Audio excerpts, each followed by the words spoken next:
Écoutez, on est là avant tout comme père de famille. Nous avons respectivement 3 et 5 enfants et nous sommes meurtris de voir chaque jour, se multiplier tous ces abominables crimes. Et le dernier me touche particulièrement parce que Philippine a été violée et massacrée par un jeune Marocain sous OQTF qui habitait la commune de Taverny, dont je suis conseiller municipal depuis pour un troisième mandat, conseiller municipal d'abord Front National et puis ensuite Front National et puis après Jean-Marie Le Pen, parti de la France. Et Philippine donc, a été violée, massacrée par ce Tao qui avait d'abord violé une fille, Juliette, en 2019 dans la forêt de Taverny. C'est-à-dire au-dessus de là où j'habite avec mon épouse et mes 5 enfants. Vous voyez ? Et ce château du Haut-Tertre, racheté par la Croix-Rouge pour y recueillir les mineurs isolés depuis plus de 30 ans, c'était le château de mes ancêtres. Si vous dire si vous dire l'état de déstance et de déliquescence morale et monstrueux dans lequel est tombé notre pays. Donc nous sommes venus en tant que responsable politique, mais d'abord tout en tant que Français et en tant que père de famille, et moi en tant que conseiller municipal de Taverny, parce que j'ai la malheureuse chance, ou je ne sais pas si la Providence veut que ce Tao avait violé une jeune Juliette qui a réussi à s'en tirer parce qu'elle lui a fait croire qu'elle l'appréciait et qu'elle aimerait bien le revoir. Mais si ça avait été le contraire, il l'aurait tué.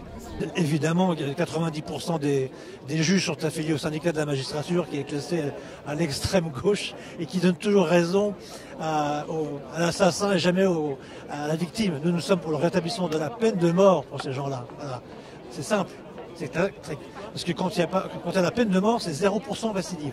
En tout cas pour celui qui est condamné. Je fréquente souvent le quartier parce que je fréquente Saint-Nicolas du Chardonnay et ce sont les mêmes personnes qui à chaque fois nous passons en procession, que ce soit pour l'Immaculée Conception, pour la Fête Dieu ou pour le 15 août, ce sont les mêmes qui nous insultent à la fenêtre. Vous voyez ?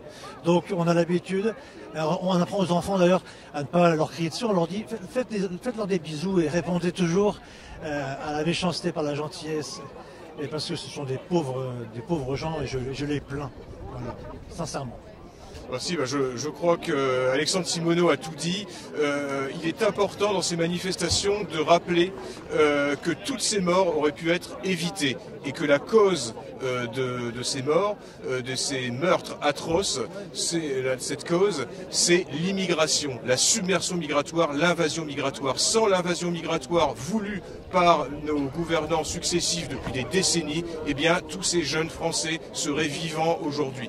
Donc il y a une responsabilité écrasante de la part de nos dirigeants actuels comme passés dans le massacre des Français, dans le massacre des Blancs en France.